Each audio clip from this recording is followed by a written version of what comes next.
All right, well, I've given Joey some more goldfish and given her her iPad, so hopefully I can get through this video without another appearance. Now, in this equation, what I am going to show you is just a few other things you might want to consider doing at the beginning of a problem. Now, when I take a look at this rational equation, I know the first thing I have to do is find my LCM. So in order for me to do that, I know that I have to factor my denominators. Now, my LCM is going to be this x minus 4 times x plus 1. And one thing that this LCM or all of my denominators are giving me is they're going to let me know what my excluded values are. Now, when I'm talking about excluded values, I'm talking about if we were going to find the domain of a rational function, I'm talking about those values that will make that denominator 0. So I know if I said x minus 4 equal to 0, I'd get 4. So I know that I cannot have 4 because it will give me 0 in the denominator. And same thing for negative 1. Negative 1 plus 1 gives us 0. So if you ever hear me refer to excluded values, those are them. Now, when I go to solve this, I'm going to rewrite each of my terms with that LCM. If you choose to multiply every term by the LCM, go for it.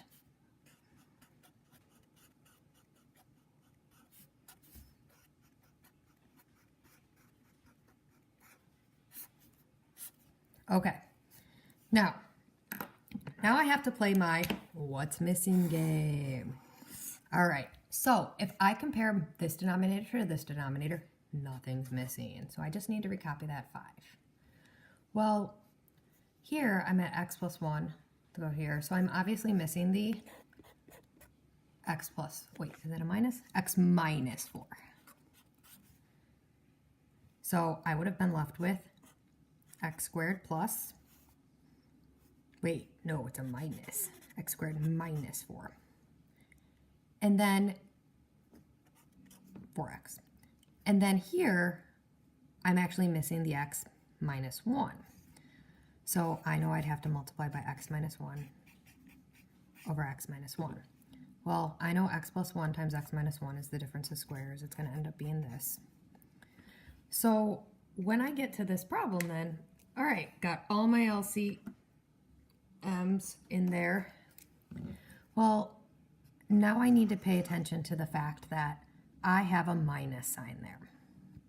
Now, I need to know then that when I go to simplify this, that negative is going to belong to both of those terms. So I'm going to be left with 5 equals x squared minus 4x minus x squared plus 1. Well, my x squareds end up canceling. So I have 5 equals negative 4x plus 1